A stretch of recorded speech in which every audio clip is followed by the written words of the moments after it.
I want them to crush my soul and my pocketbook virtually. You want to learn the lesson of not to gamble in a separate reality. Yeah.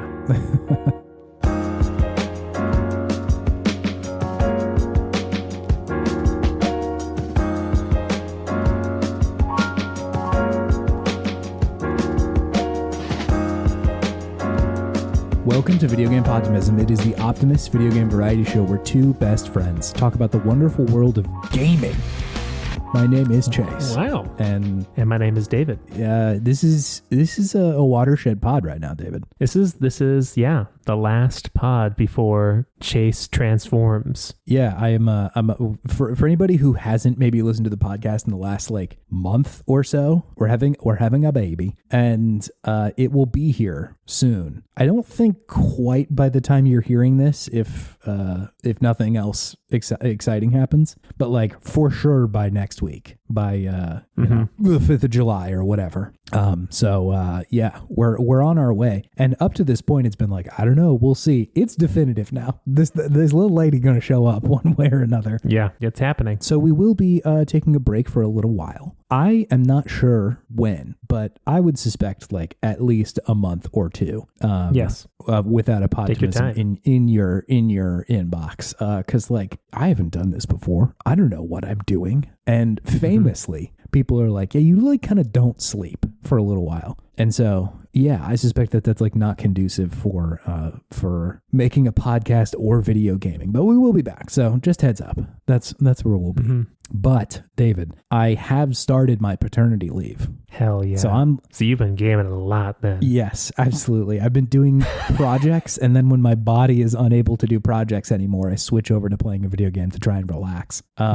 Because I got time now. It's kind of similar to fun employment, I feel like. A little bit, yeah. It feels a lot closer to summer break to me. Okay. Because like I know that I will return to work, and in about 2 months. And so like obviously the sheer amount of unbridled freedom is not exactly the same, but just the fact that it's like it's July, it's hot, I can play a game right now. Sure. And like I don't have to think about work for a little while. That's miraculous. That's very good. But I'm off. So it's time for a video game, David. Hell yeah. Now that I'm looking at my list, actually, there might be sort of a implication with the choices of video games that I've been playing, which I don't know. Oh, I know what you've been playing now. Yeah. I know. Would you like to go first, or do you want me to talk about these video games first, David? Talk about your games, man. Let's hear it. It's all work. The games I've been playing are all work. Getting ready for being a dad, I'm guessing. Partially, one of them, yes. So let me tell you about these two games first that are both incredibly related to one another. Okay, let's hear it. The first one, David, is a game called Supermarket Simulator. Oh, nice. We were talking about this a little bit last week, I think just the two of us. It looks interesting. It's a bizarre video game.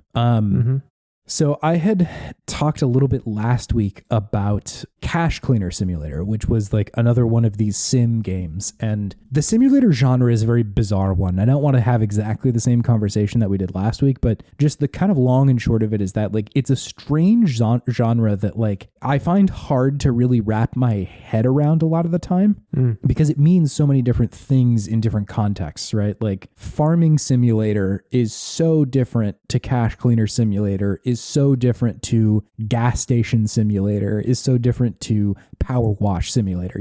All of those Goat are Simulator. Yeah, exactly. Like they're all such radically different video games that it's hard to kind of conceptualize all of them in the same space. But I think that Supermarket Simulator kind of falls into the bucket with games that like their visual style is not really the thing that you're there for in a way. Like it looks a little janky, and a lot of these games do. Like Gas Station Simulator is kind of a similar vibe where it looks like there was probably just like some assets of characters purchased and like Sure. Like no shade, but just like that's a thing. And so like a lot of the focus of these games is more on the mechanical side of it. And this game specifically, Supermarket Simulator, is attempting to simulate running a supermarket. And the things that you do in there are you purchase inventory, like just stuff that you can put on your walls. People will come in there, buy it, and by buy it, they bring it up to the front. You have to literally like type in how much money it costs and then take the money and give them change back. And like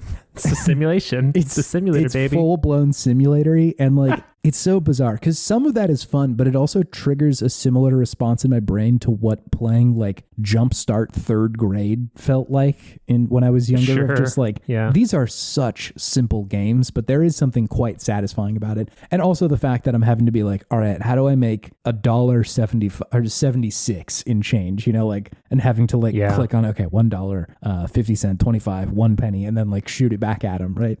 Did you ever have to sell milk in elementary school? Were you ever the milk boy? I think so. I think wasn't everybody like, didn't they have like a rotation? I think everyone had to take a turn. Yeah. That's what it's reminding me of. It's absolutely. Like the fear of like, am I going to give you the correct change right now? There was a lot of pressure. I don't really know why. Like, so the lunch lady was looking at you like, you better make those numbers work, baby. I don't care how you do, but make them numbers work.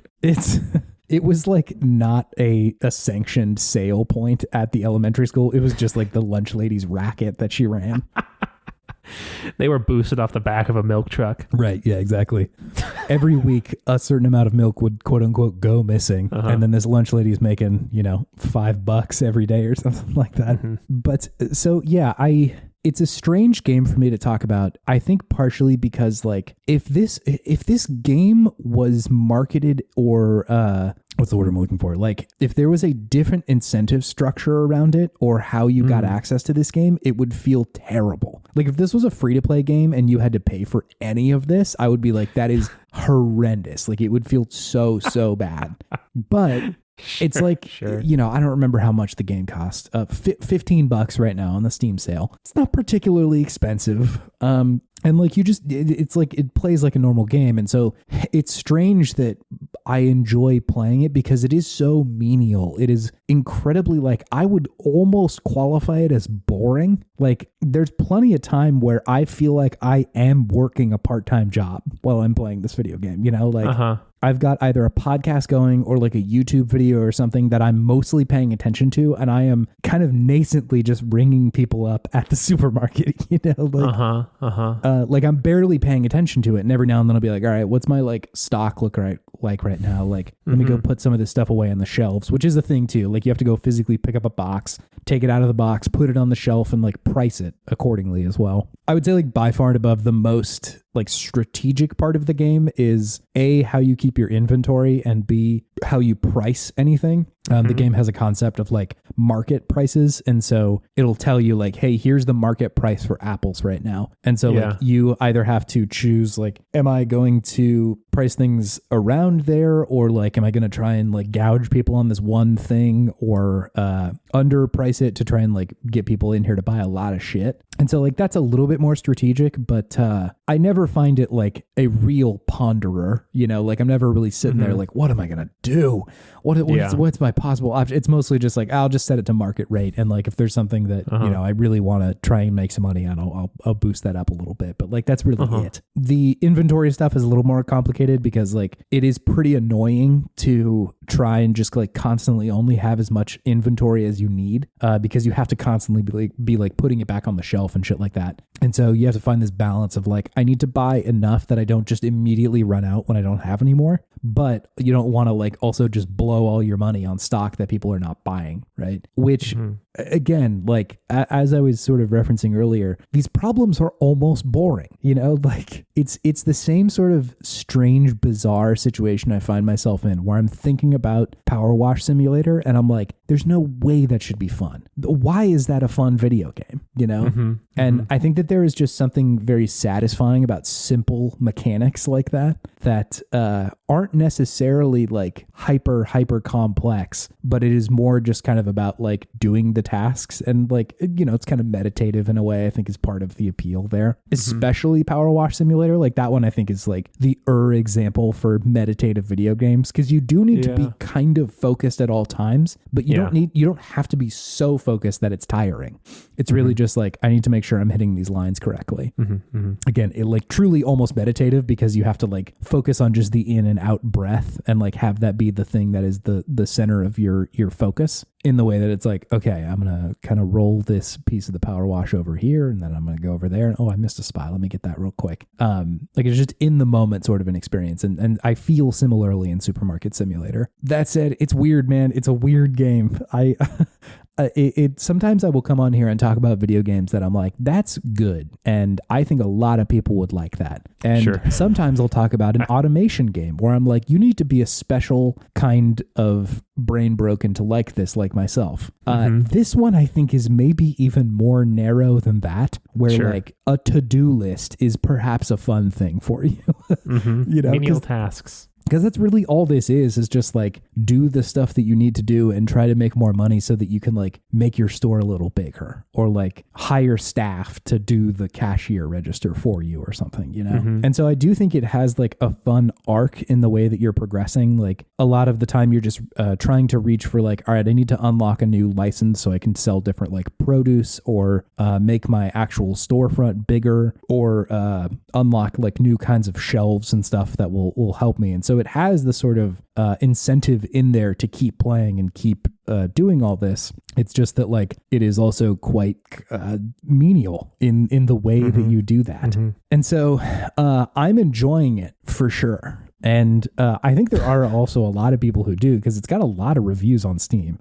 But it's a weird recommendation, and one that like I'm pretty conscious that like I will probably have so little time for games like this soon. You know, like I will want my gaming time to be pretty condensed and like meaningful every moment I spend of it. But this is so just like, I've got an hour and I'm going to do a couple days in this game. And it might mean nothing, you know, like there will be truly almost nothing that happens other than like, I don't know, I unlocked some new stuff, or I made a little bit more money.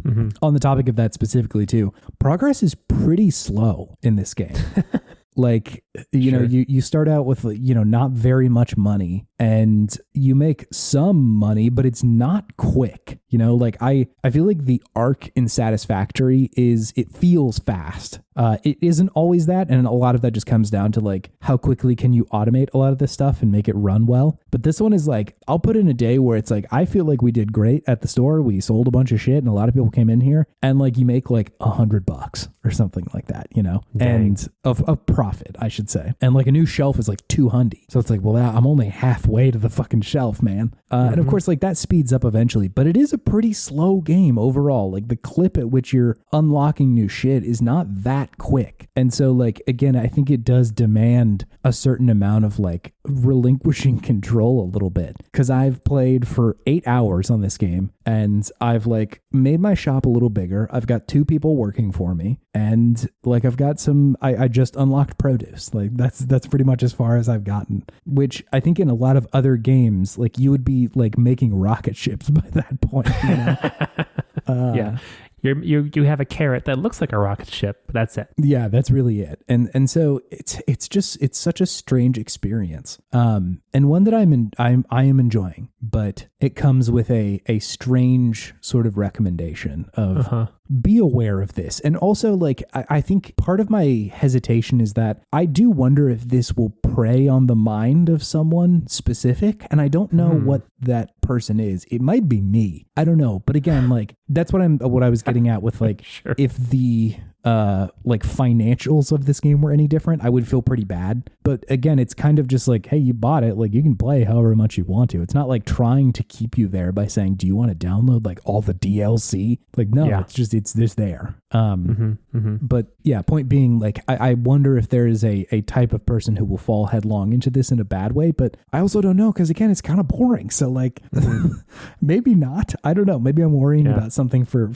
no reason. You're worrying about someone someone being abused by this game? Just that like they wouldn't be able to stop in a way.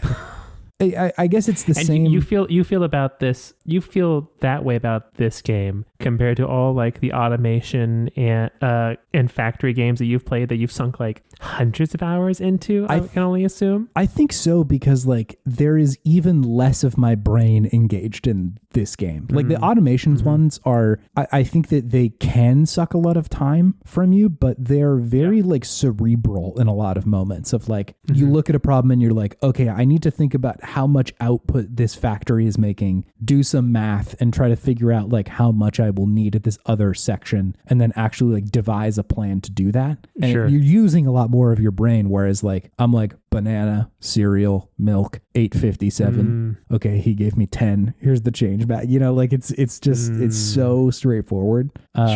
And so like, I mean, I may be worrying about a person who doesn't exist, because like it may just be my brain that's like, I should keep playing this. I'm wondering like, there's a couple things that come up for me when I see these types of games, and then you're talking about who is this game for. The first thing I want to discuss is what does the fact that this game being enjoyable say about the state of our lived reality, where a simulation game of a menial, what is considered to be kind of soul crushing job is enjoyable and fun.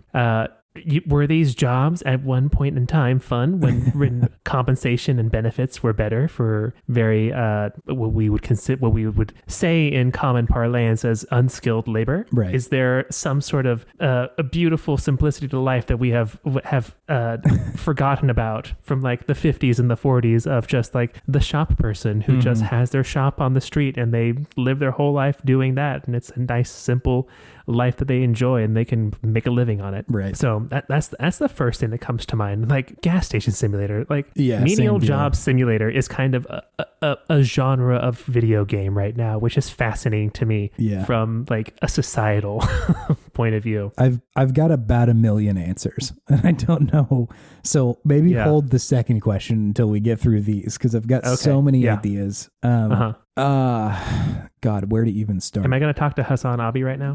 Kind of, yeah. Part of it is that, right? Of like Chassan Albi, Alban, Chasanabi, Chasanabi. Yeah, I think like part of it is there's one half of it that I think just like a human sometimes enjoys doing a simple task. Like I think that there is something satisfying about like I have to do something and then you do it and then you're like, nice.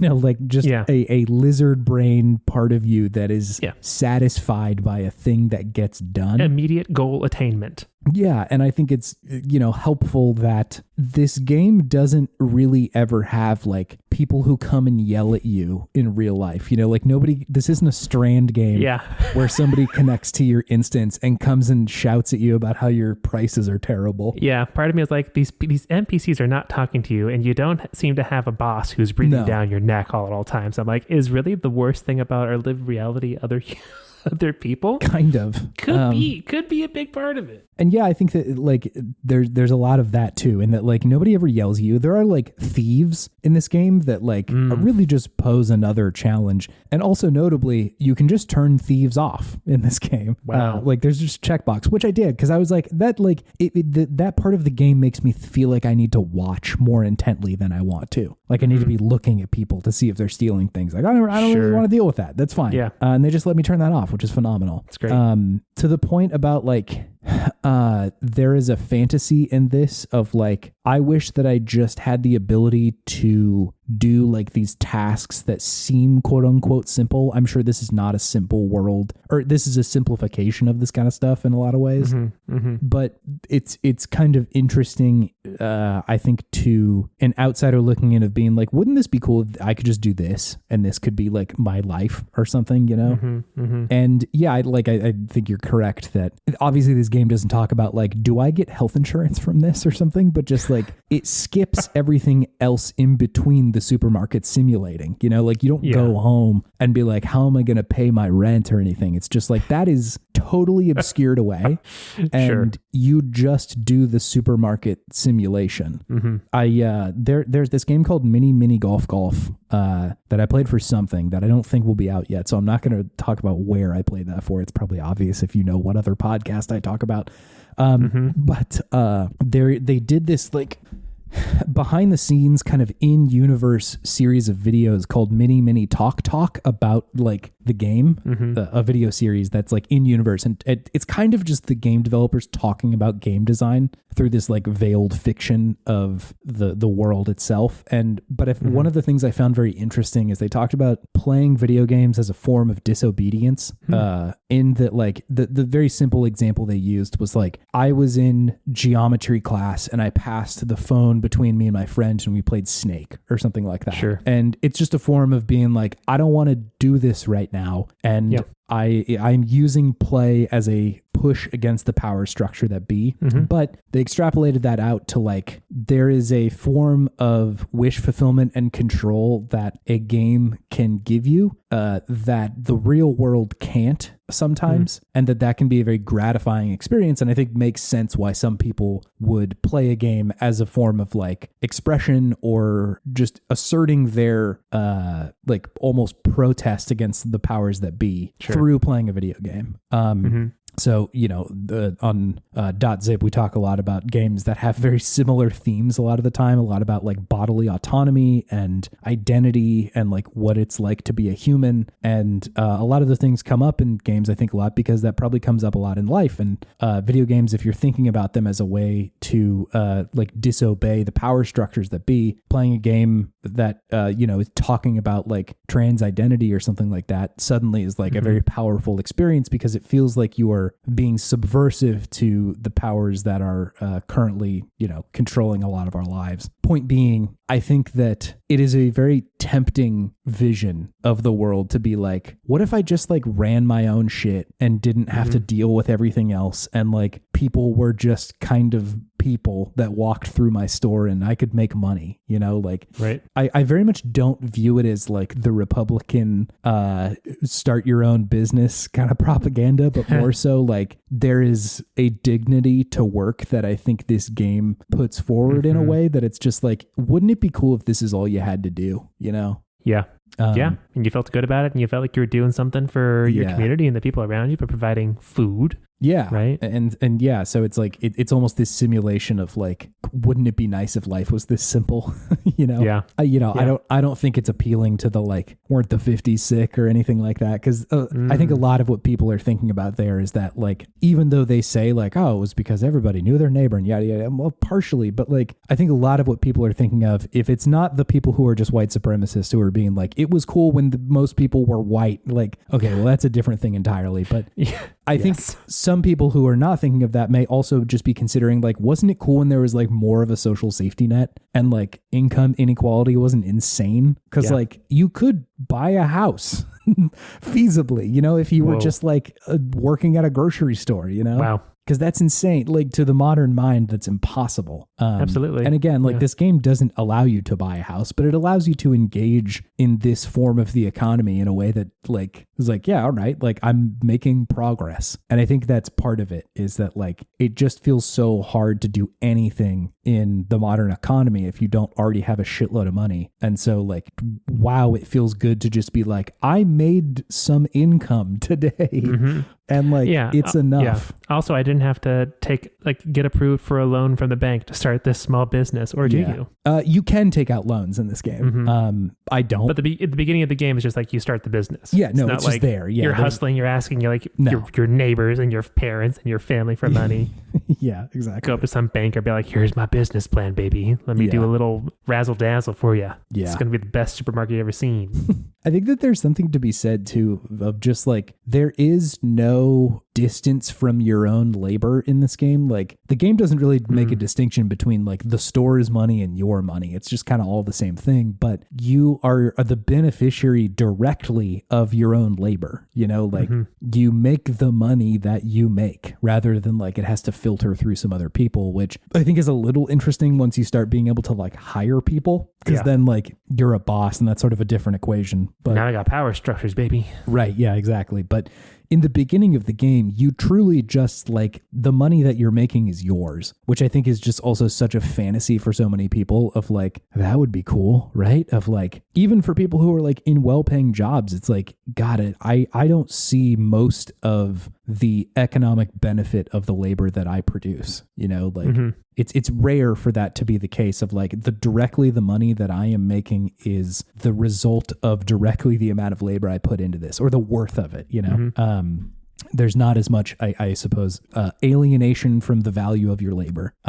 Ennui. Yeah, yeah. So anyway, point being, I think that there is something to it, and I don't know, like, it can just be a simple game. It can just be fun, you know, like that is a possibility, and I don't think you need to think about it too seriously, but I do think that there is a sort of sadness in the existence of these games and them being so popular. Yeah. Because like, you know, the way that like God of War is a power fantasy, like so is this, you know. I have power in a menial job. Yes, I have power in like a very human and tangible economic way. Yeah. Yeah. Whereas like the God of War thing, it's so high flying and fantasy. It's like, it's a power fantasy in the way that like nobody could ever do that. You know, like that's not a possible thing to have. Whereas like some of our biggest fantasies at this point are like, oh, it'd be cool to make a living.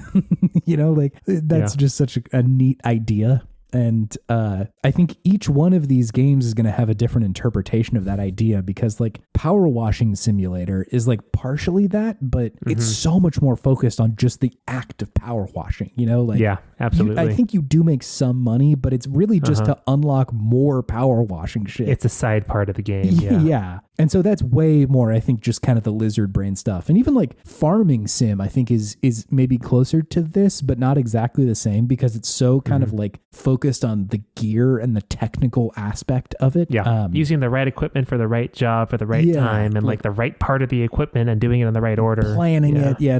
All the like technical details of it. Whereas some of these do feel like this is just a job and it feels good to do it, which is, like the implication of it, I think, is a little darker. But yeah, also strange, because like I agree that seeing someone play this game from the outside, you'd be like, what are you doing? What is that? Why are you choosing to do this? Yeah, enjoying a dignified and economically fulfilling job in a virtual fantasy world. Yeah, like it's such a wild answer, but also partially true, you know? Yeah, there you go.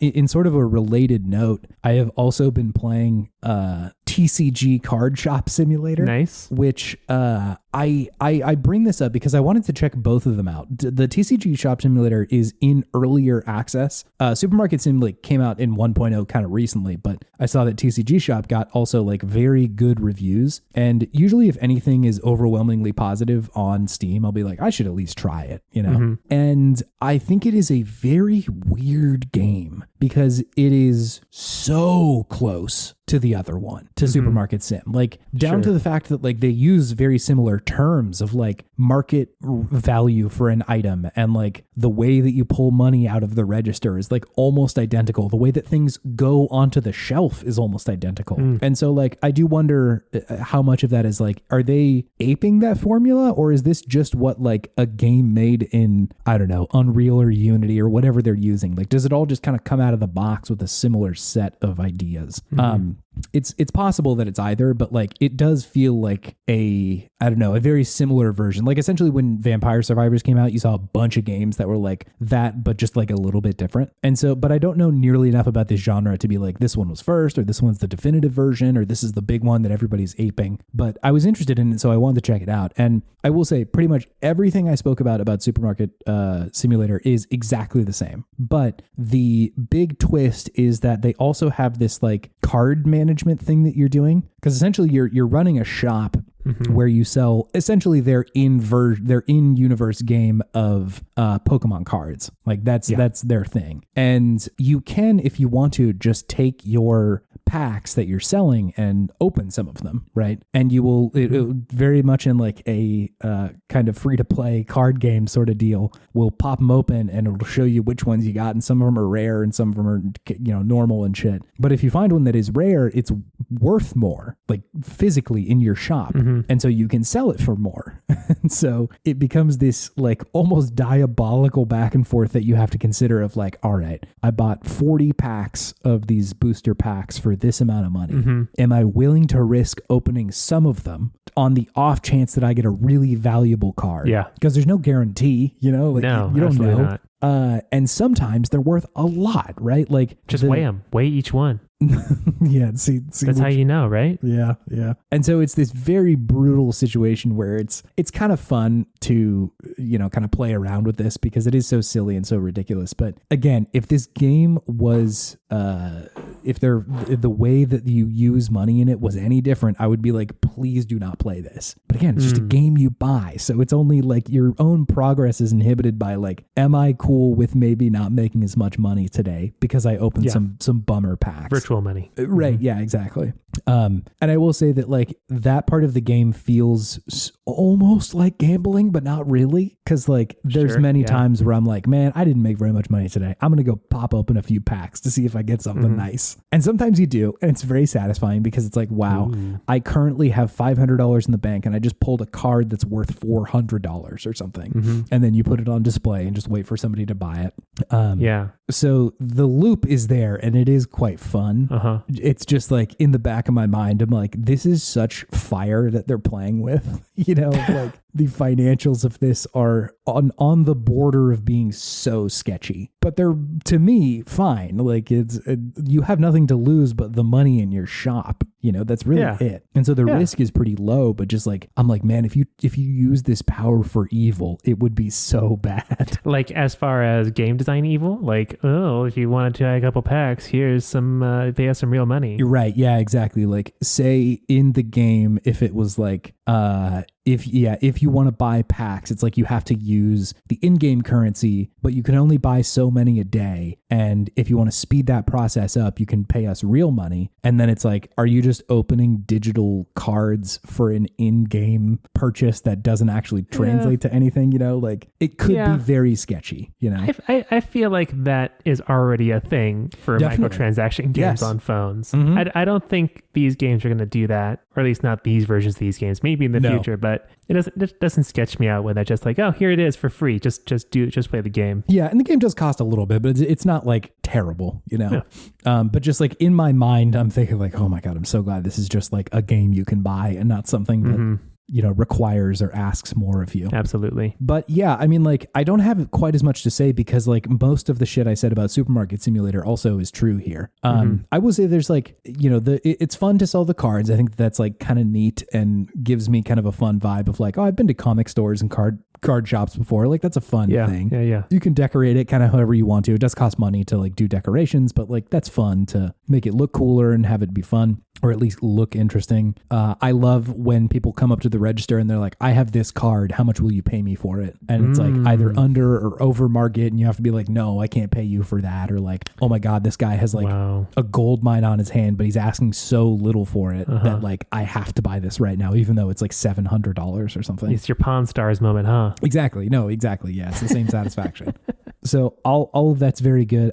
There's a sort of a bummer joke that like some people will walk into these card stores and they have like stink lines on them, and you can purchase like deodorizer to spray on them so the other customers don't get quite as mad that they're smelly. And I'm like, that's kind of a mean-spirited joke, And I will also say, as someone who frequents comic book stores and like, board game stores, not an uncommon experience to have a stinker in there, Yeah. And, it just feels like it's kind of at the expense of people rather than like kind of an in-universe jab or something like that. Like, don't we know how we all sometimes stink? Whereas like, sure do. It's more so like, aren't card players stinky? So I don't know.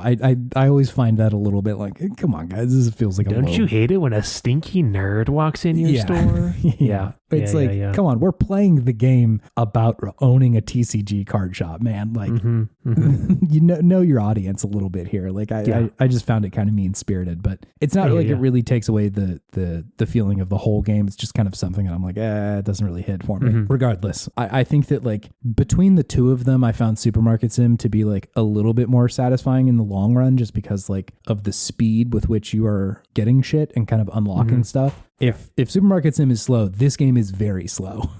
Sure. Yeah. So yeah, point being, it's very similar, but I think pretty fun. If you have the sort of inkling of like, I would like to open some card packs, like it is fun to do that. They did make it pretty satisfying.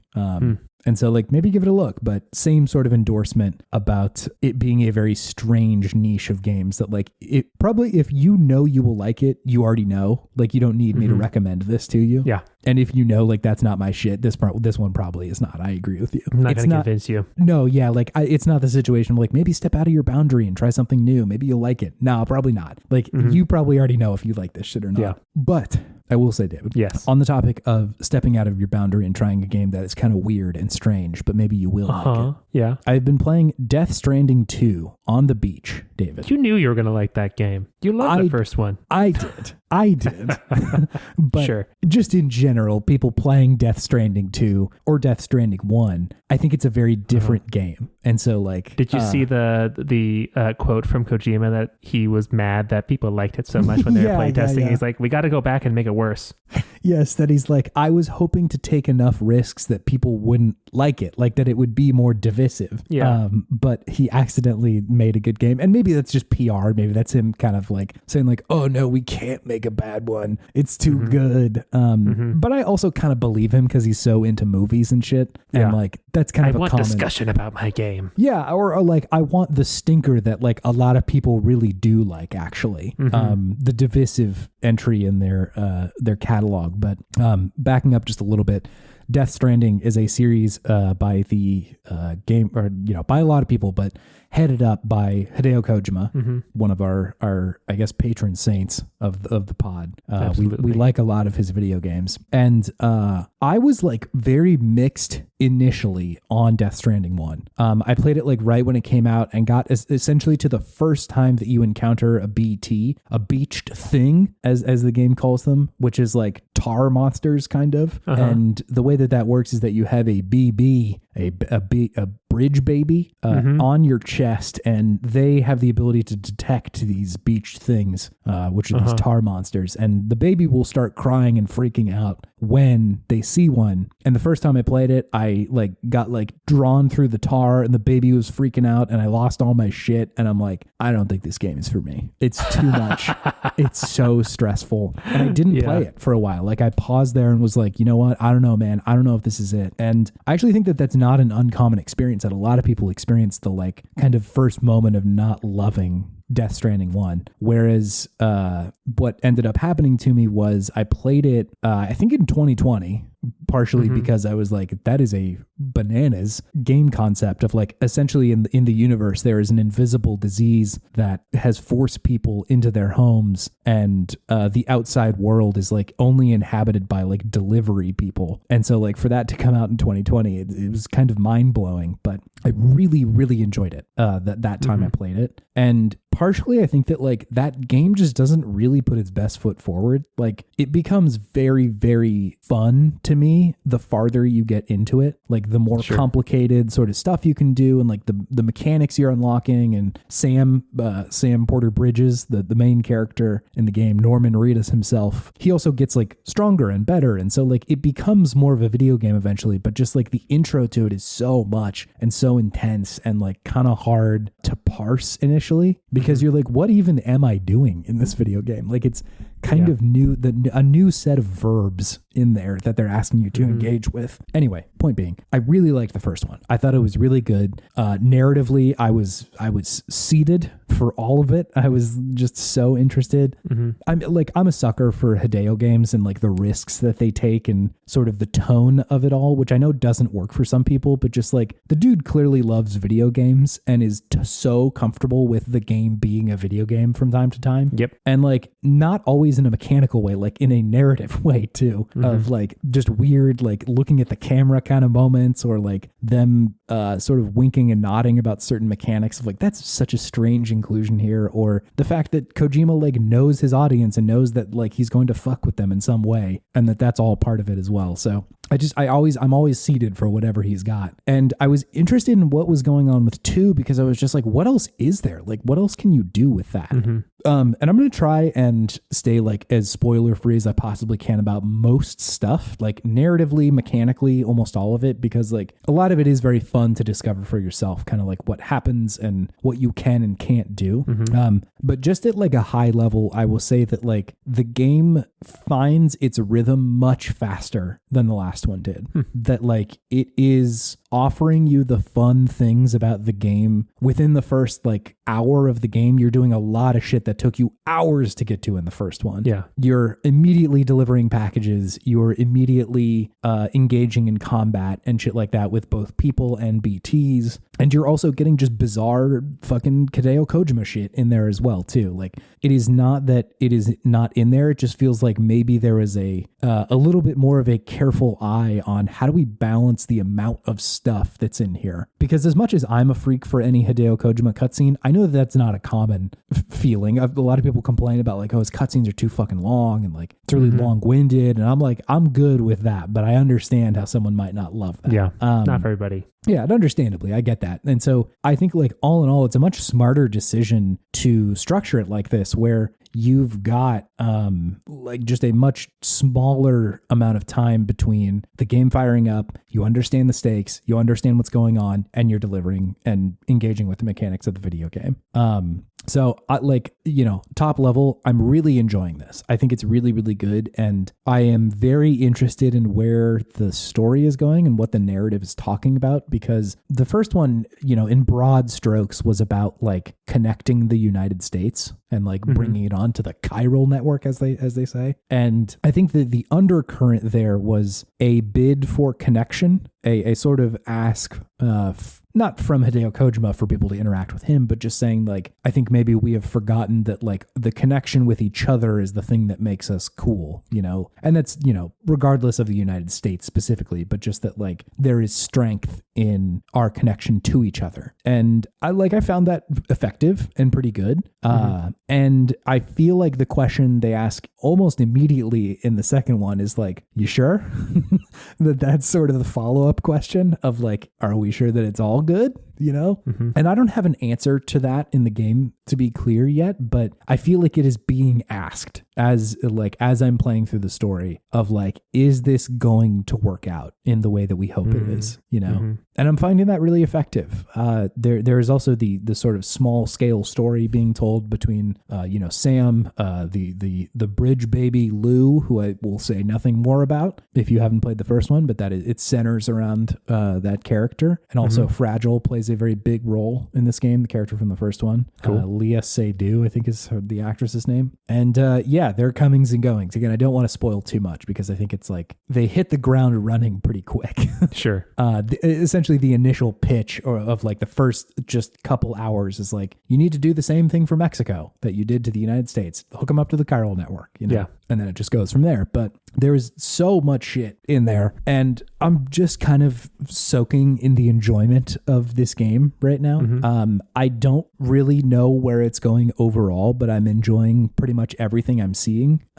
It's, again, every time Kojima makes a new game, I'm always so wowed about like, there's just such a lack of inhibition in the shit that they put in these games. And you and I had talked about this specifically in our Metal Gear Solid 2 episode about like what influenced Kojima and like his personal style and taste and shit like that. And one of the things that I found very like informative was him saying that he really appreciated that book City of Glass. And we had talked about that on the Metal Gear Solid 2 episode, but the long and short of it is that like that book itself was concerned so much with like identity, and a lot of the time in the book it was calling people, two separate characters, by the same name, and you were never really sure like, is that the same one, or like what does it mean for them to be like inhabiting the same persona and one of them wants to like become the other one, you know? Like that kind of stuff came up a lot, and like that is in so many of his video games of like there being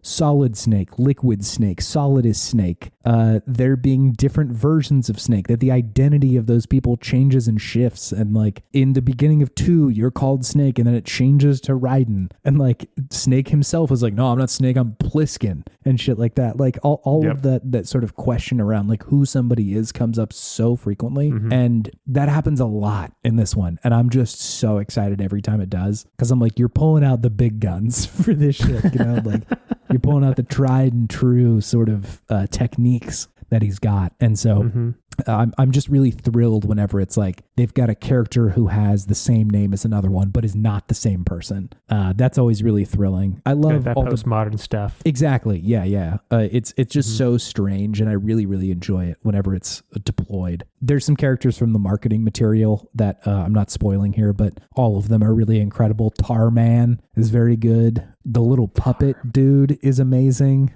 There is a mannequin character that is incredible, that is also voiced by a familiar character that I just find so amazing. Fragile has a very outrageous outfit in this one for a lot of it, which I really enjoy. And I really enjoy this game. I think that I'm surprised that Hideo Kojima said, like, you know, we tried to make a stranger game, because so many of the edges have been sanded off in a way that feel like this was made to be more enjoyable for a lot of people. Again, just I find it easier, more fun to play. A lot of the, like, in the first one, it was very hard to carry enough like equipment in the early game to fight the BTs and humans. It was like you need to have the blood grenade, and like that was kind of it for the early game and shit like that. But in this one, it's almost immediately like, okay, your guns also affect BTs if you want them to. And so just like little changes like that like it just kind of simplifies it a little bit, to the point where I'm like, it makes it easier for me to enjoy the game. It's really fun. So yeah, overall, I think that this game finds its groove much quicker, and I'm really happy about that, because like I found probably like the latter 75% of Death Stranding incredible, like truly mechanically so amazing and so satisfying. But the first 25% felt to me like, oh my God, am I really going to enjoy this? Like, is this really going to be fun? Yeah. And then the rest of it was incredible. But it took me a little while of like grinding through, trying to figure out, do I like this? Is this good? And then the game opening up a little bit to really enjoy it. But this one almost immediately hits, which may be my familiarity with the series, but I think that they get you doing the fun stuff faster in this. Like you unlock a vehicle very early in this game, which took so long to get to in the first one. So yeah, I'm really enjoying it. I will say the needle drops in this one hit just as fucking hard. Whenever they just like, you know, start playing a song and they put up like who made it, here's the title of the song, here's the album it came out on the screen. The camera kind of zooms out a little bit, so it's like you just see Sam crossing the tundra or whatever, and like it just sets the mood so well. I don't know of a lot of other games that do it this well, where it's like licensed music needle drops to accompany a specific moment. Usually it's like either in universe kind of mood music, or, you know, if it's a licensed music, it's like Tony Hawk that plays like in the background while you're doing something, rather than like, okay, let's like hit the low roar button and play a low roar song.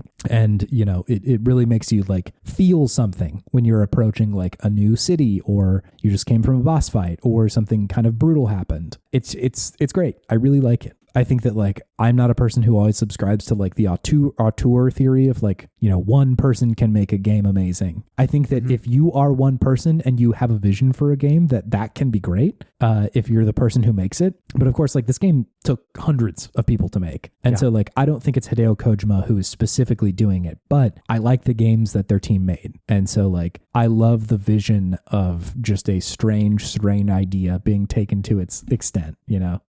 And so I'm all in on it. I'm really, really enjoying it. Oh yeah. Yeah, go ahead. Is this just like your brain resetting for becoming a dad? You're just playing all these like menial task games this week? Partially. It's also so bizarre playing Death Stranding 2, where he like, you know, so much of it revolves around Sam being kind of an adopted dad to a lot of these like BBs.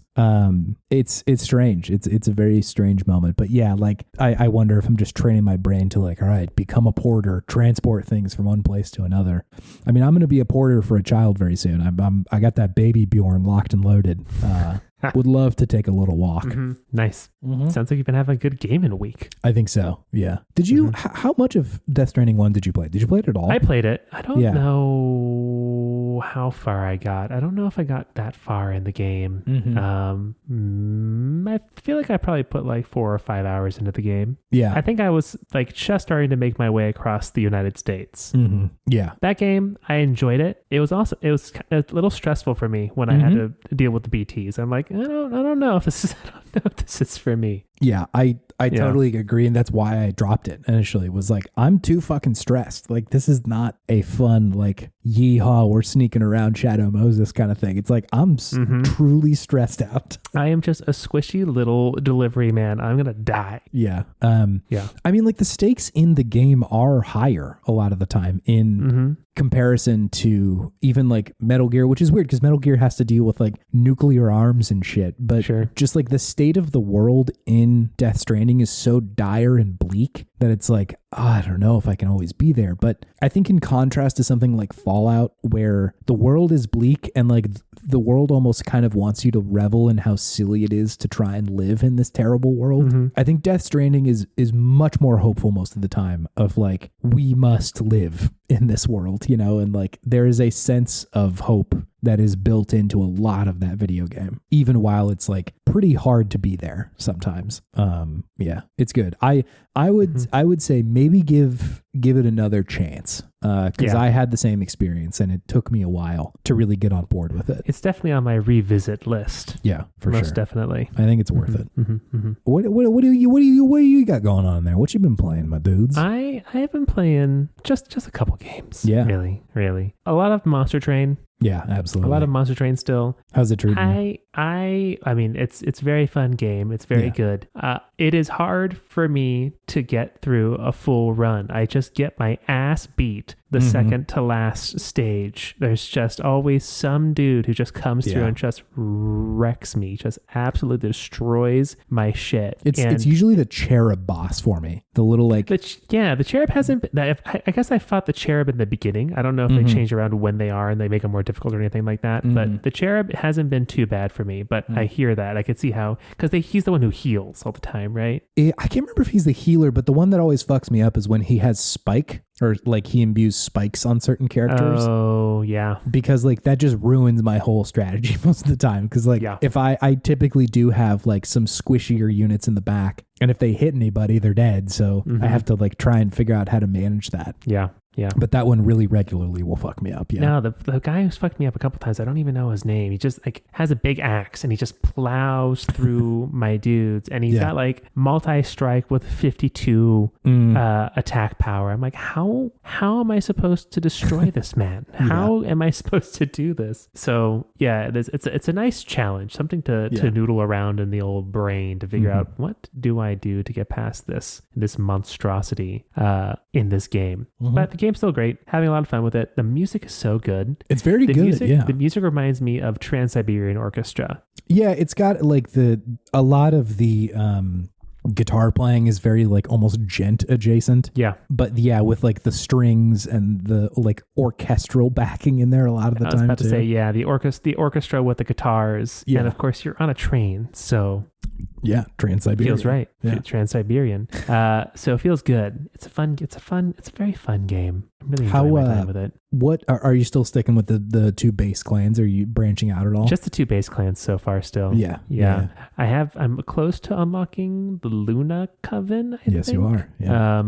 I'll try them out, but I just feel like I'm finally starting to get a hang of these two folks. But yeah, I think they do a good job of really forcing you to play and learn a clan before you move on to something else. I think that's important because you really got to learn A, how the game base mechanics work, and B, how all of the different things that each clan can do work with those base mechanics, and kind of grokking what is what is something that my clan is doing and what is something the game is doing is important before you move on to different to greener pastures potentially, right? I don't know if this is the case for everybody, but I do find the first two clans some of the harder ones to build more often than not. Like the Luna Coven has like they're kind of like the magic users almost, and so you'll get a bunch of units with conduit, which is like a buff that you can put on a character that will just like up the magic damage on that floor. But there are some that have like mage blade as well, which is like if you have more additional magic on a floor, they will do more damage as well. And so you'll kind of get this like virtuous like synthesis between these two ideas on one place. They also have like a moon cycle mechanic where like the moon is just always cycling between full moon and like new moon or whatever. And you have characters that can control that and cycle through them, and like some of them that will get stronger the more often the moon changes and shit like that.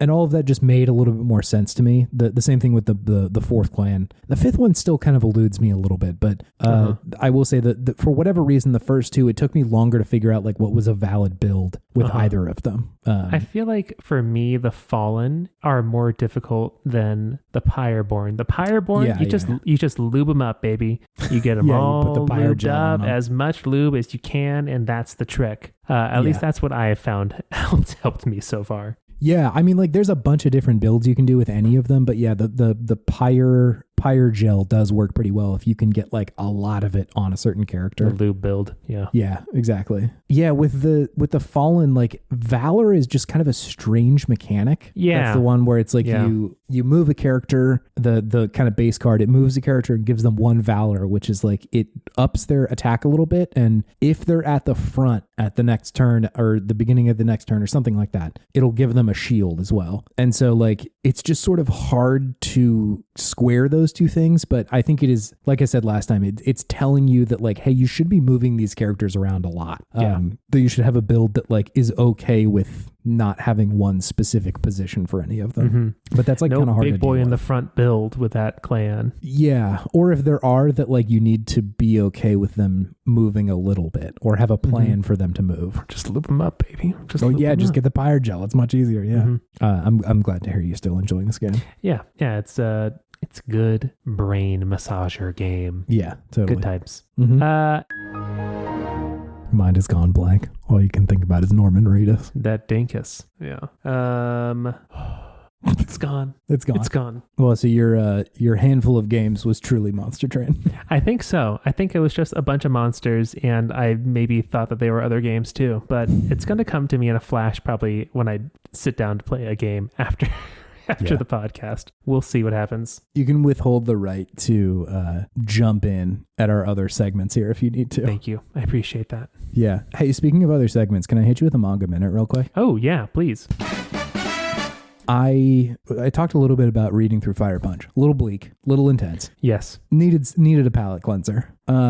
Jumped on over to Hunter x Hunter, David. Oh, people love that one. I haven't read it. Me neither. And like, it feels, I've looked on the internet and it almost feels like a like quintessential manga. Like people are like crazy about it. And it like sometimes feels like, is this like as big of a deal as like Dragon Ball or something like that? Like it feels significant. I think to some people, yeah. I think to a lot of people actually, yeah. And I think just because like I'm not always in that subculture, I'm like, oh, is this cool? And I'm presuming people are like, yes, absolutely. This is insane that you haven't done this already. But I'm enjoying it. It feels very Toriyama, I will say. Like the drawings, the kind of like stakes of the world and shit like that. And like one cool little dude is the main character. So like OG Dragon Ball. Yes, exactly. Like not Dragon Ball Z, like truly Dragon Ball. I'm enjoying it so far. It is thus far like very shonen anime, but shonen anime of that era, because it's not like super duper recent, you know? It's not the kind of shonen anime where the main character is like, you know, I have to get stronger for the sake of my city, that I'm going to be the one to save it and no one else can. It has to be me. Like that whole spiel. I think it's much more the like almost doofus who has stumbled into being the strongest person ever. Dragon Ball. Yeah. Dragon Ball, yeah, is kind of what it feels like. But I'm enjoying it a lot. It's definitely a palate cleanser of like, this is just kind of simple fun right now. But I do hear that it gets pretty nutty the farther in you get. And I'm like very excited for that. People also talk about like the magic system in there being very cool. And so far there's very little magic. It's kind of just like people beating up other people, kind of. The main thrust at the beginning is like the main character Gon, I think is how you say it. It's just Gon. He like is trying to become a hunter which is like a specific kind of like class of job or something where to become a hunter, it's just like it's a very hard trial to get there. And so him and these other two people that he kind of met up with are trying to pass the hunter tests right now and the trials and tribulations that come along with that, which are pretty fun. But yeah, it's, you know, it's shonen. It's fun. I'm really excited to get farther into it because I'm only like 2 or 3 volumes in right now. Yeah. But it's great so far. I again, just like that kind of era of manga and anime is very charming to me. The kind of like late 90s, early 2000s look. It's just, it's good. I like it. Yeah. Is this one still going or did it end yet? I thought it ended. I might be wrong about that. Hunter x Hunter has not officially ended. Wow. That's incredible. The manga has been on hiatus for a long time, and the author has shared possible ending in case he can't finish the story. The anime adaptation ended in 2014. Started in 98, although the first English release didn't hit until 2005 for us. Anyway, that's the Manga Minute. That's Hunter x Hunter. Hunter x Hunter. There we go. David, do you have anything fueling your sense of optimism this week? I do. It's consulting a wise friend. Okay, nice. Who did you consult and why? I had to consult Garen of Legend. Sure, yeah. To help point me in the right direction to a walkthrough from Majora's Mask because I booted that game back up and I'm like, I don't remember anything. It's one of those types of games. So I'm like, I need a good quality guide. Absolutely. And who better to ask about that than good old friend Garen, friend of the show. Yeah, he's sort of our source on Majora's Mask. Like if you need anything, there's kind of an answer for... He is a primary source for anything Zelda, I would say. That's true. When he says source, trust me, bro, it is actually a valid source. You can cite that. Yeah. TMB. Trust me, bro. Trust me, bro. Do you have anything fueling your sense of optimism this week, Chase? Yeah. I think it's simulation this week. Yes. Yeah. I think that sounds about right. Yeah, which is like, that is a broad idea because I'm not just talking about simulation games, but just like, I love it in Death Stranding that they're like, we're going to make a really good walking simulator, like an actual true walking simulator. And that like works. It's stupid. It shouldn't work, but it does. But like, I mean, what is all video games if not simulation, you know? Simulation of some sort, yeah. It's like the whole deal. But it's just fun for me. I like that. Hell yeah. A lot of games purport to be sim games, but only some of them got that sauce. What sim game do you want more than any other? God, I don't know. I don't know what I don't know. Like what could possibly be made fun? I don't know. I would think for me, yeah, kind of what I would think would be fun is if you had like a supermarket simulator or a TCG simulator where like you're really trying to make a profit and then attached onto it, an equally as important part of the game, casino simulator, baby, Vegas simulator. Go blow that money. Yeah. Go feel the pain virtually. Because I will never gamble in real life. That is my hard-earned money, and I have preferred in my wallet than on the blackjack table, right? Yeah. But my hard-earned virtual dollars, I'll blow that all on black. Yeah, you can have that. I've got great news, David. Casino Simulator came out May 23rd of 2024 to mostly positive reviews. So wow, it does seem to be a thing. But is that where you are like running a casino or you're playing in a casino? It seems to be that you are running one. Less interested. You want to play in the casino. I think you can play the games. That does seem to be a possibility. Okay. Maybe I'll have to give this one a shot. Yeah. But it's not directly related to my profits from my supermarket chase. Your other income, yeah. Part of the thrill is recklessly using my labor gains. Yeah. Yeah. You want a casino to be like a stress relief option in a different video game. Yes. I learned that lesson very quickly in real life. I was like, not for me. Cool. This sucks, huh? Yeah. Good to know. I would like The Sims to be interesting once more. The Sims Simulator. Yeah, I would like The Sims again. The last one they put out was like, okay. And like the DLC with that game is just unreasonably numerous in how many they have put out. It's crazy. I would really love to see The Sims reclaim the title. Because I don't know if Inzoi is going to hit quite the same way. But we'll see. I don't know. Maybe I'm wrong about that. Maybe Enzoy whips now. Would you say that The Sims is part of this simulator genre? Yeah, for sure. I don't think it's the same like exact subgenre that like Supermarket Simulator is, but I think The Sims, if you're looking at it sometimes, it can also look kind of boring. And I think that's kind of part of a lot of these sim games, is if you're just looking at it from over somebody's shoulder, you're like, why is that fun? Why is this fun for you right now? Yeah. Simulating the banality of life. Kind of, yeah. I think that's part of it. Well, anyway, hey, do you want to move on to our main thing, David? Yeah, let's do it. All right, cool.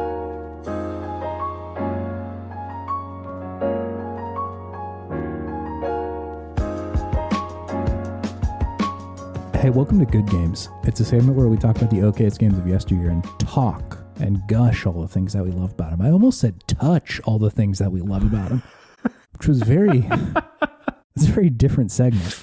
I'm going to write down what I like about it and then touch it. Yeah, just put my hand on a piece of paper. Be like, do you understand? Podcast listeners, do you get it? Do you feel it? We decided to do a game, partially because like it's pretty good and also like just a little treat before paternity leave here.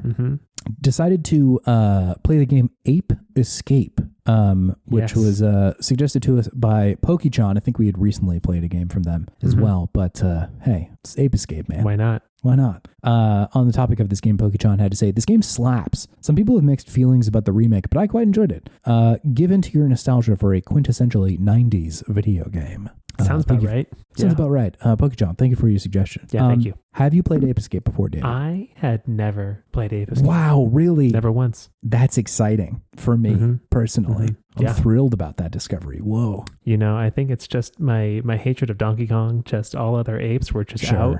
Yeah, I was like, no, it's not happening. Not this one. But no, I think as a kid, I saw this game and I was like, I don't get it. I don't see what would be fun about this game. So I just never picked it up. Interesting, because like I feel like the visuals of this game are pretty appealing, especially to like us at the time, because I feel like we were pretty in that market. Chase, really. Ape-ealing. Like banana. Banana. Big banana energy right now. Yeah, I can't help myself. I just love that DK man so much. That's surprising. I thought for sure that you would have played this by now. It's very interesting. And I'm very excited to hear where you're at with the apes, David. Where are apes strung together, you know? That's how it goes. It will come to no surprise to you that I played a lot of Ape Escape. You talk about it a lot. You had a good time with. I feel like you do. At least you mentioned it in passing about how much you love Ape Escape. Sure. Yeah. Big ape head. Yeah. Love to be an ape. Well, hey, let me hit you with some hot stats about this one so we can get into it, you know? Let's hear it. Hot stats. Okay, so Ape Escape came out June 22nd of 1999 for the PlayStation 1, David, and this was in fact the first game that required the DualShock controller to play. Wow. Okay, that's pretty cool. Could not play it without a DualShock. Yeah. Because if any of the younger folks listening don't remember, the PlayStation didn't have analog sticks initially. The controller for the PlayStation 1 was analog stickless. Just D-pad and face buttons and shoulder buttons. That's exactly. Yeah, which is honestly very strange to remember because like the DualShock feels quintessentially PlayStation now. I see those original PlayStation controllers and it just looks like a naked controller. It looks like I shouldn't be looking at it. It feels wrong. Yeah, like where are your feels pants, obscene. Dog? Yeah. What are you doing out here? You're just showing me everything right now. This was one of the first ones, and the first one that like required it, which is also interesting because like they were so close to the PS2. It's sort of a strange decision to make this game right before the PS2 just had a DualShock, you know, to like fire up their hardware making skills and then make the DualShock for the PS1. I don't know, strange. Anyway, this was made by Japan Studio, which they've made bangers after bangers. It was kind of a big division of it's like a first party game developer essentially of Sony, and it's hard to tell sometimes because there were so many games coming out of here of like who was the team, who made what. Sometimes you get like the distinction of like, oh, this was Team Eco who made Eco and Shadow of the Colossus and shit like that. But Japan Studio at large has made a shitload of stuff, but you'll definitely recognize like Loco Roco or Parappa the Rapper, Jumping Flash, Intelligent Cube. We've played that one on the show. Legend of Dragoon, all sorts of shit. I guess Gran Turismo a little bit. I think that's with Polyphonic, was either they took over the series or they co-developed it or something like that. But even still, there's a shitload of pedigree, and just like outrageous to me that Sony was like, yeah, you know what? Japan Studios done. Sorry, closing it. Yeah, sad times. So silly. Why would you do such a thing? Again, like, you know, they made Gravity Rush and then they're like, nah, you're done. You're out. Yeah.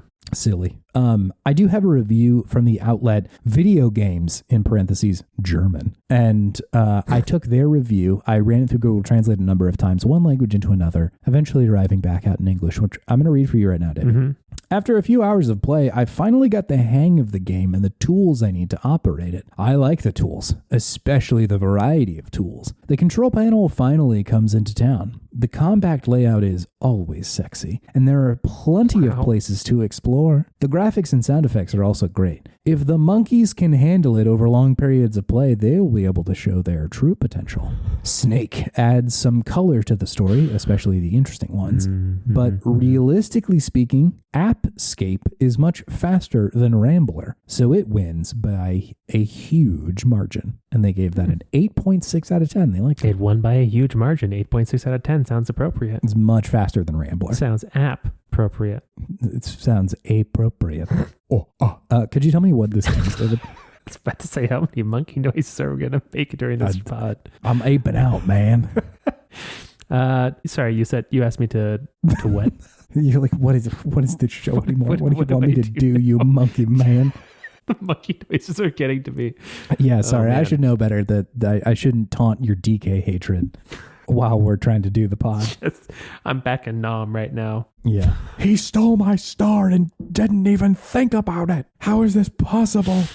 The monster. So many chance times went DK's way. It was disgusting. Truly disgusting thing to watch. Yeah. Anyways, Ape Escape is a third-person monkey hunting game, ape hunting game, where you take on the guise of a time-traveling teenager and travel through space and time, I assume, to capture monkeys in different eras of the Earth. So pretty much each level is like a little just contained area, and you walk around it and you just try to hunt down these apes and you capture them. And that's pretty much the gist of the game. There's sometimes they're hiding, sometimes they're running away, sometimes they hit you, sometimes they're riding a Tyrannosaurus Rex. That is true. But you got to find out how to capture them. So you have to. Sometimes it's more difficult. Sometimes it's not immediately obvious how to do it. So there's a little bit of a puzzle element to some of those harder apes as well. What did you think about this game, David? I want to know what your ape feelings are. I enjoyed this game. This game was crazy. Yes. Yeah. It is so bizarre. It is so bizarre. This whole game. Immediately, you're just hit with the fact that you were running to a professor's lab with your best friend. You're like preteens, I think, even. And you're saying like, oh yeah, today's the day that the time machine's going to work. And I was like, huh? I had no idea there was time travel in this game and that it was like a central component of it. I had no idea that the main villain was a super intelligent monkey, like Mojo Jojo, sort of evil villain. Yeah, damn true. Who was leading a monkey revolution for the world. Lots of Planet of the Apes vibes in a lot of ways. Yeah. For that reason, which I was also not expecting. The voice acting is otherworldly. Not great. Especially the assistant lady. Oh my God, yeah. There was one moment where she was aghast at something that the evil monkey had said, and she went, "You wait, no, and then just the way that she acted being aghast was so insane and funny, not human-like. and not human-like, but like a human who was trying to be human-like, which was a very strange thing to witness. So yeah, the story and the voice acting is something else, but I feel like it makes it feel more like a like a B movie than like necessarily bad. It's very campy, very campy. So it's fun in that way. Yeah. And then you have the gameplay itself. The gameplay I thought was actually pretty good. I enjoyed it. It's kind of surprising, unique control scheme. Yeah, it is. It is surprising because you're like, there's no way just chasing down these monkeys is going to be fun. Yeah. But the levels are fun to explore. They're small but dense in a way that feels satisfying. The music in all the levels is good. It gets me ready to capture some apes. Yeah, I do like the music quite a bit, actually. The music kind of slaps. Yeah. Especially when I got to that second world. That music was really good. Like the mysterious land, I think they called it. Good music. And the twin stick controls of the game are so strange but interesting. Like I didn't think that I would be comparing this game to Jet Li's Rise to Honor. When the control schemes are similar, though. Yeah, the control schemes are similar when I first booted this up. But you know, I think that's one of the only other games that I can think of that I had to control in such a way, which was very, very surprising. Yeah, the control scheme is such like a big part of this game, and like, I can't say it always feels good. Like, it's not perfect all the way around, but like, it is so interesting to see them grappling with like, what do we do with these fucking sticks, man? Like, what? How are we going to make this game fun with these sticks? Yeah. Because it was still pretty new, you know, like the N64 had, I guess, like 3 or 4 years of having one stick at this point, but we hadn't really crossed the threshold into having two. Yeah. And so like, you know, you could easily see the modern version of this game not controlling like this, you know, like maybe the right stick just turns you in a certain direction. Then you have to hit, you know, R1 or something to actually use the net to catch a monkey. But it is so fascinating to play it now and be like, wow, they're really trying some shit out here. Yeah. With the modern gamer's brain, you're just like, why did they put the camera control on the D-pad when there's a perfectly good right stick over here? Just switch the gadget selection to the D-pad, the monkey catching to the stick. The stick goes to the camera goes to the stick, and then just R1 or something to capture. Like, that's done. Now it's a modern game. But I feel like the way that they did it still works nicely. And I like to use the monkey radar and just spin that stick around, right round, baby, and just find the monkeys. It's great. Yeah, it's like, it could be nostalgia for me, but like, there is something so satisfying about playing this version of hide and seek with these ding dang monkeys. Because like, you go into a level and it's like, I really don't know where they are quite yet, and so it's very fun to like come upon them or use the radar and be like, where actually are these things? And then, you know, they're like in a Venus flytrap or something like that, and you have to hit it to get them out or something. That I found that really fun. I also love that like all of them have like names and personality traits and shit like that. That's so hilarious to me. They have a level. They have a monkey level. Yes. Yeah. That they like, their power level is something that exists. And they'll be like, oh, this one is the guy's favorite. This is his favorite monkey. Right.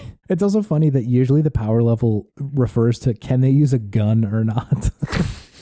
No, once I saw the monkey with an Uzi, I was like, oh, fuck. Yeah. I'm toast. I'm totally toast if a monkey starts to be able to do that. Yeah. Sorry, ape. But they look more like monkeys, right? Yeah, I think so. It is confusing. I don't make distinguishing calls here. It's all monkey apes to me, baby. Mapes. I feel like the inclusion of like all the like tech as well was fun. Like when you start to unlock like different tools and stuff, like the little like, I guess like glider thing. It's the little like thing that you spin in the air and it will carry you a little bit farther. Or they have the like underwater little like propulsion system that's very fun too. I love that you can shoot like nets from your underwater thing. That's very fun to catch monkeys that way. Very Dave the Diver-esque. Yeah, true. It's also so funny having played Astrobot after playing this game. I think partially because like Ape Escape was just in that game that had an Ape Escape level, but like the structure of it feels very Astrobot. Sure. Yeah, the very distinct levels. Yeah, and the fact that you're trying to like find these kind of like hidden characters in all of them. Whoa. That's like fun, and the satisfaction is so similar from one to the other. You know, of like, oh my god, there's one over there. That's really thrilling. Let me go get it. You can use binoculars to look around and they'll wave at you. Right. Yeah, exactly. Yeah. Although the characters in Astrobot are not as sassy as these apes. No, definitely not. These apes got toot. They got 90s attitude for sure. They do not want to be captured, I think, is part of it. Which, I guess I wouldn't either, but still. Freedom-loving apes. Yeah. Isn't the conceit that they've all put on like this helmet that makes them much smarter? Yeah, the scientists had created a smartening helmet, and the bad monkey, what's his name, Shadow or something like that? Shadow the Hedgehog? Shadow the ape hog. The ape hog is a troubling phrase. I don't know how much I like that. Spectre is the name. Spectre, sorry, the way cooler. Yeah. He put that on, and then he's like, I just immediately figured out how to reverse engineer it, and then made a bunch of them and put them on all of his ape friends, and then they broke out of Ape Land, I think it said. Yeah. Like the beginning of the game is just them showing a jailbreak of the monkeys, essentially. Yeah. Which like, maybe they just like should be free, you know? If they're that intelligent, certainly Spectre should be free. Yeah. Yeah, because that monkey like thinking and talking. So I think we probably shouldn't have him in a cage. But like the other monkeys just seem to be like kind of just apes still. But before he was a smart monkey, was he happy in the cage? Damn, dude, we getting philosophical in this bitch. I'm just saying. I don't have the willpower for such quandaries, David. I can't be thinking if these apes are happy or not, because I do be catching them in this game. You be catching them and sending them back to jail through space and time. Yeah. Oh man, I will say that the sound of these apes being caught is very satisfying. It feels really good to catch the ape. Yeah, they nailed the sound design, the feel of it. I will say that this game controls alarmingly well for a PlayStation 1 game. I agree. I never feel like I am wrestling with the game's controls, even though by all rights, if anyone had described how this game controls to me, I'm like, that probably is no a nightmare way it's to gonna control. feel good. Yeah, but it feels great. It feels really good. It makes sense somehow, even with my modern gamer brain. Yeah, like, okay, yeah, R1 is jump, no problem. Yeah, I think they just select gadgets, cool, no problem. I think part of it is that it is very snappy to move. It is. Yeah. The movement feels really good. The jump feels just like perfect. I love the way that when you like jump on something and catch like the edge, Spike like flips himself up around it. That feels really good. I don't know, something about the way that they like tuned the finer details of how it feels, like it works really well. It feels really good. Yeah. And you know, the fact that I can't really control the camera either when I'm moving around and trying to catch something. Yeah. The automatic camera works pretty well in this game. It's not bad. It's sort of surprising. Again, like cameras were such a fucking problem in this era. Big time. Yeah. And like they occasionally have like you'll clip through an object or something and it looks very bizarre, but like for the most part, I think it works pretty well. Yeah, I would agree. Yeah. It's surprising. How does something like this compare for you? Like when you're comparing it to like Spyro or something like that, another like PS1 platformer sort of deal. Sure. You know, having played Spyro recently and having played this recently, I feel like this might have aged better. Yeah. Yeah. Personally, I think part of what made Spyro awesome when I was younger was that it was almost like a technical marvel at the time with how it looked. Yeah. It looked incredible back then. Like you were in a fantasy storybook, right? And I think that was able to make me forget a lot about the warts of the game, which are pretty apparent. Whereas this one, like just the actual mechanical gameplay of it is just fun. The game just works, I think, better on a base level than maybe a Spyro does. And I think that it's also much clearer with what your goals are. Yeah, it's very clear what you're supposed to catch X number of monkeys on each level. Yeah. Got it. I'm good. I'm there. Couldn't be more obvious. Yeah. Whereas in Spyro, I don't know what's happening sometimes. Yeah. Yeah. I think part of that sometimes was the charm in Spyro of just like exploring a space and being like, what am I even supposed to do in here? Yeah. But I think that this game Ape Escape feels more modern in the consideration of like, we do kind of want to make it clear what your overall goal is here. Yeah. And then if you want to, you can kind of poke at the edges of it or figure out like, what are the optional things I can do? Or like, what if I tried to catch every monkey in here? Similar to Astrobot of like, you don't have to get every single Astrobot in the level. You really just need to get through it. But having more of them is like fun, and it's cool. Finding them is fun. I think I largely agree. I played Spyro fairly recently as well, and was like, I don't know if this is how I remember this feeling. You know? It did feel a little bit clunkier than I remembered it. And I think part of that is just that, like, you know, in my memory, I'm simplifying some things, cutting around some corners. Like when we played Jet Force Gemini, I was like, I can't believe that I played so much of this as a child. Yeah, I can't believe I got so far in that game as a child. That game is hard. Yeah, really hard to aim and shoot and shit.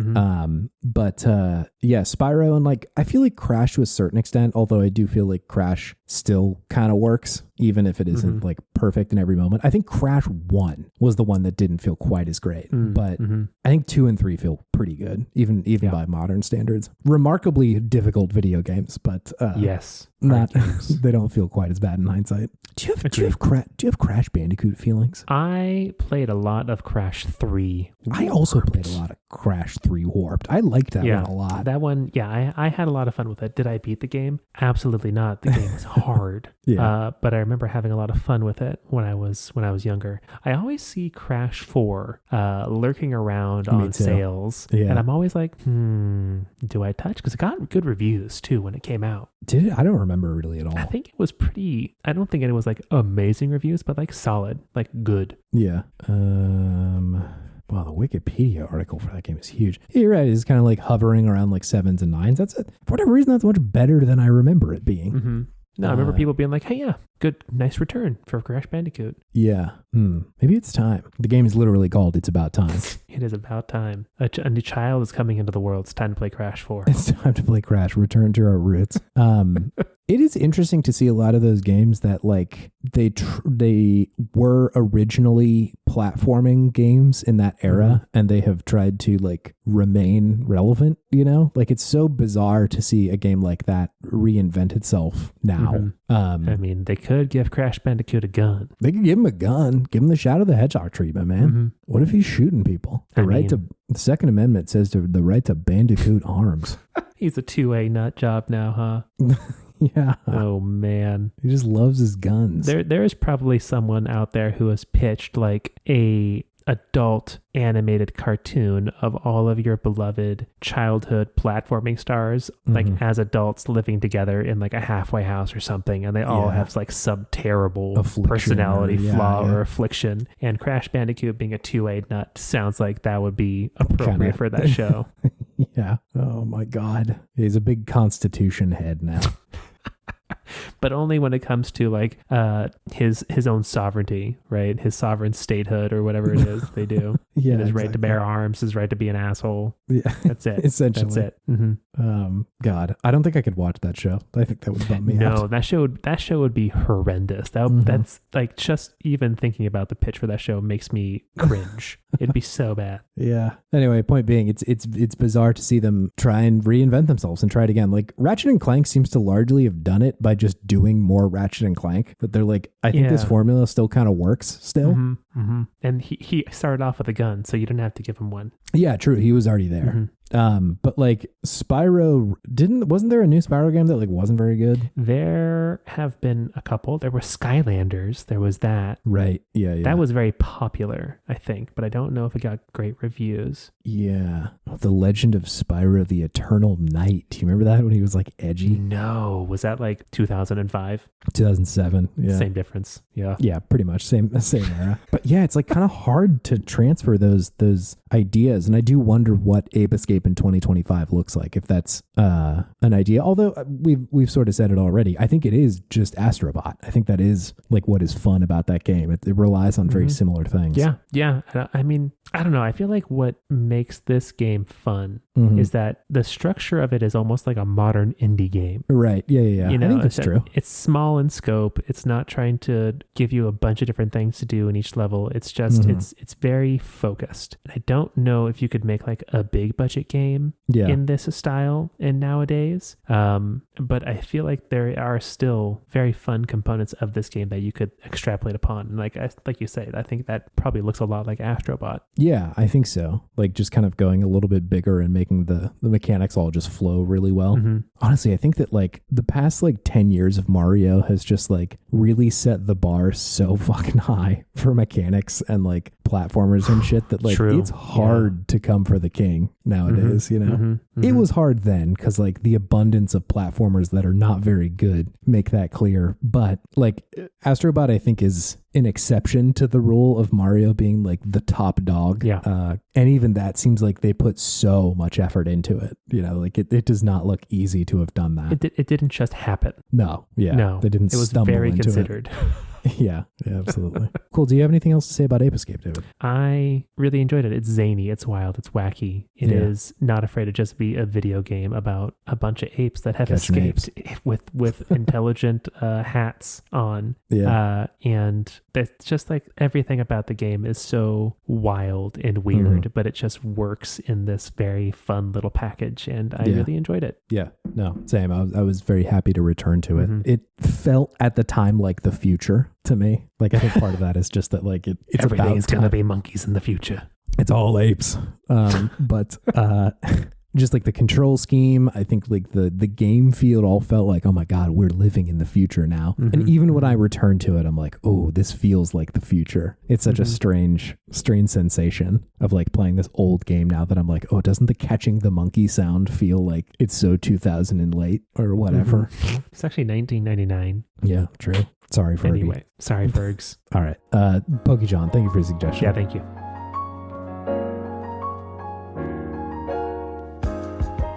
Hello, gamers. It's me, Chase, to lead you through the outro for now. Thank you for listening to this show. Thank you for continuing to listen to the show all throughout our largely uninterrupted run, I will say, so far. It's true. We have not taken that many like weeks off. It has happened, but like kings of consistency. Yeah. Our specific neurodivergencies kind of coming in handy there of like, I need structure, I need patterns, baby. I did get perfect attendance in high school, which my fiance has told me makes me a gigantic nerd. So yeah, I think so. That's also crazy. Like, even if I wanted to go to school every day, I got sick, like, and just like couldn't a couple times, or like I had a dentist appointment. Like, it is pretty remarkable that you just got there the whole time. Sometimes my knee was just falling out the side, but I still go. I still go. Nobody wants to lift this heavy ass weight. But I do it though. I brought the bodybuilding mentality to high school. You're right. Ain't nobody want to lift this heavy ass book. I do it though. Yeah. Shout out to Ronnie Coleman. David had just a poster of jacked ass Ronnie Coleman on his bedroom wall, just being like, I gotta be like Ronnie today. I gotta be like Ronnie with my studies. I got with my my scholastic career. Ronnie, please. But yeah, thank you for hanging with us for a little while and hanging tight while I take a break. I don't know what David's planning on doing for just gonna solo cast the whole time. Yeah. Hello, it's me, David. I'm here to talk to you about Monster Train 2 some more. The monsters are cool, and I monsters like are sick as hell, when dude. they do a cool move. Sweet, it's so fucking cool, man. So yeah, thank you for all that. If you want to check in with what we're doing, any information about the pod, you can go to podtimism.com. That will give you a link to like our episodes and our episode art and shit like that. Also, we'll get you a link to the Discord, which is a place where you can come and hang out and talk to other like-minded people. We are on the Worst Garbage Network, which is where that Discord lives. So we've got a little corner over there. So come hang out, talk to people. Yeah, it's great. Also, thank you for TWG for having us on the network. We appreciate you. There's a lot of other good podcasts you can listen to there, such as things like Can't Let It Go or .zip or Frog of the Week. How about Girl Mode? How about Into the Aether? How about Next Portable Console? Paws and Claws, Wavelengths as well. Brendan's blog, which I will say has been pretty fun recently. He's been in Japan and he's been, I think this is on his Wavelengths channel, maybe just his TikTok, but he's been reviewing retro game stores, which I've been enjoying quite a bit because I like those retro game stores in Japan. They're fun. If you want to help out the show, give us a review on something or tell a friend and be like, hey, listen, they're on paternity leave right now, but they'll come back and then you'll get some fresh hot pod. But you do have like 200 some odd episodes in the meantime. There is a fair amount of older ones. So you can do that. That's an option.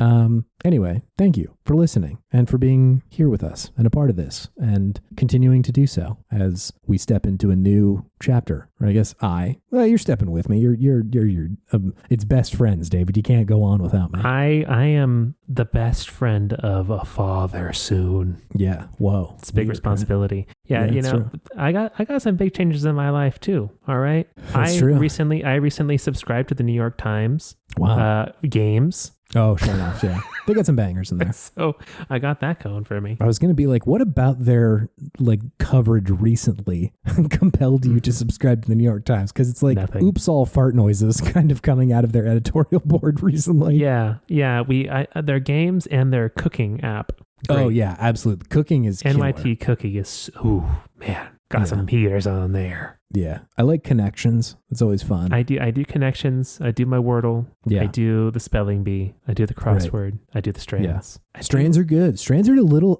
underrated, I feel like. Under discussed. It's like the word search for refined individuals. Right. Yeah. I feel like for people who like the smell of their own thoughts. Right. I think the fun of that one is just what's the theme and how does that relate to each of these little words? You know? Okay, yeah, you could describe it that way too, but my way was funnier. Okay, that's probably true. I think that's probably true. Yes. But yeah, absolutely. It's finding the theme and finding out what goes on in there. Yeah. So big changes for both of us. I agree. But yeah, thank you so much for listening. We appreciate you deeply. Greatly. Yeah. Thank you. David, do you have any gaming wisdom to leave us off on for a little while? Yeah. If those apes are escaping, maybe you should ask yourself why. Why did they feel compelled to risk escape their lives to escape? Why did they purposefully choose to travel back to the dinosaurs to escape That's a safer place. to escape their current situation? Yes. And why are you then going and chasing them down and sending them back to their hellish present where they will be stripped of their intelligence and thrown back into a cage? Yeah. We need to get Andy Serkis on this one quick. On stat. I'm just saying think about it. Did you watch them monkey movies? I didn't watch any of them. I haven't either, and I feel like I should. I'm not a big ape head. I don't know. Really? I enjoyed the originals, or the original one or two that I watched. Yeah. But the remakes, I was like, I don't know. I feel like they get pretty good reviews. That people seem to like the monkey movie. Yeah. I don't know. I don't buy it. Everybody's lying. It's a psyop. I just don't buy it. Maybe they're really good. Maybe I'm being apist. Who knows? Sure. But there's just nothing that really compels me about watching a bunch of CGI apes on horses fight and pontificate about life. See, I think what do you say? Fighting monkeys on horses sounds pretty sick to me. So maybe it's just a taste thing. Maybe it's just a taste thing. I think what made the originals good was the campiness of it all. These are clearly people in monkey costumes. Right. Yeah. Right? True. Yeah. I feel like they tried to Jungle Book it, right? Make it hyper realistic. Yeah. That's fair. Yeah. That's just me. Sure. I think when I come back, I will have watched some monkey movies. Because famously, the newborns don't do a lot other than the kind of eat, sleep, poop, and repeat. I feel like Plenty there's a time little for bit monkey of movies. Yeah. I feel like 3 a.m. I'm going to pop on a monkey movie, see what's going on. That's good. I'm hoping this little ape escapes pretty soon.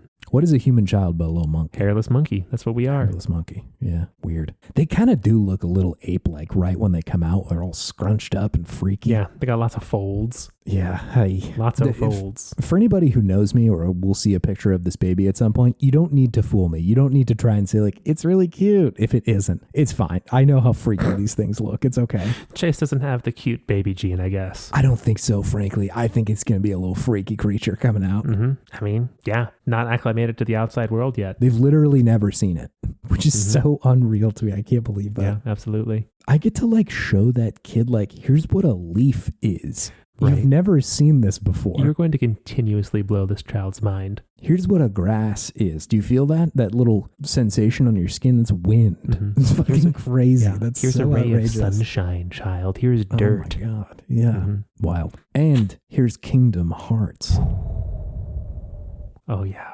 I feel like the child who watches Disney to Kingdom Hearts pipeline is not that large of a leap. you know? No, not at all. Like, I think that was the intention. You know Goofy and Donald. Like, I've got a great third friend in that trifecta for you. Mm-hmm. And of course, she will have already played Final Fantasy X, so she'll get the references. Absolutely. All right, we will see you. We will see you soonish, gamers. Yeah. Chase, real quick. Yeah. All the best of luck and health to you and your wife and your baby soon. Thank you. I think everybody listening to this right now feels the same. So Godspeed, sir. Thanks. Rest up. Yeah, I'm going to try. Bank those sleep hours right now. Yeah, famously, you can bank so many of them, like so far in advance. Oh, boy. All right. But thank you. I appreciate that. Of course. Yeah. All right. See you soon, gamers. See ya. Bye. Bye.